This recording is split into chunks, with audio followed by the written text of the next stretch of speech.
पाकिस्तान ने आज फिर एलओसी पर फायरिंग की। एक जानकारी आ रही है, एलओसी में 6 जगहों पर पाकिस्तान ने फायरिंग की। कुपवाड़ा, बारामूला, पुंछ, नौशेरा और अखनूर में फायरिंग की। भारतीय सेना ने इसका जवाब दिया है।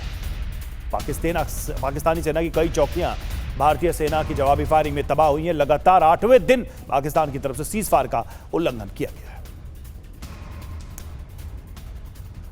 और एसपीबी सिंह सर, ये जो इस बीच में ये जो चल रहा है 8वें दिन लगातार ये जो फायरिंग है, ये क्या इंटेंट दिखा रहा है? मतलब एक तरफ वो कह रहे हैं युद्ध नहीं चाहिए और इस तनाव के बीच में भी उकसावे वाला काम कर रहे हैं। देखें, इस समय भारत ने जो रवैया अपनाया है वो बहुत एक पॉजिटिव स्टेप है फॉर प्री एम्प्टिव एक्शंस। और ये पहली बारी पिछले 70 साल के अंदर ऐसा रवैया सामने आया है देश की गवर्नेंस के अंदर।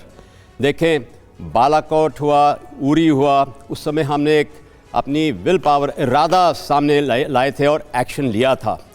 इस समय जो हुआ है और जैसे सरकार ने एक्शंस लिए हैं नॉन काइनेटिक इन नेचर, परंतु इसमें क्या है कि सारा संसार, वर्ल्ड पावर्स ने यह देखा है कि भारत स्ट्रैटेजिक डोमिनेंस के स्फीयर में अभी आ गया है।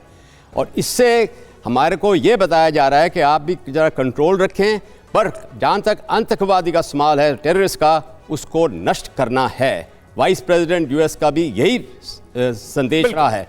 पर आपको मैं ये भी बताना चाहता हूँ कि जो हमारे एक्शन अभी तक नॉन कनेटिक इन नेचर है, जो इंडस वाटर ट्रीटी का एक्शन रहा है, वो बहुत ही महत्वपूर्ण रहा है। और सर एक चीज कह के खत्म करेंगे, समय समाप्त हो रहा है। जेडी वेंस ने यह बात कही है कि भारत को आत्मरक्षा का अधिकार है। मुझे याद आता है कि इजराइल पर जब अटैक हुआ था तो यही शब्द थे अमेरिका सरकार की तरफ से कि इजराइल को आत्मरक्षा का अधिकार है।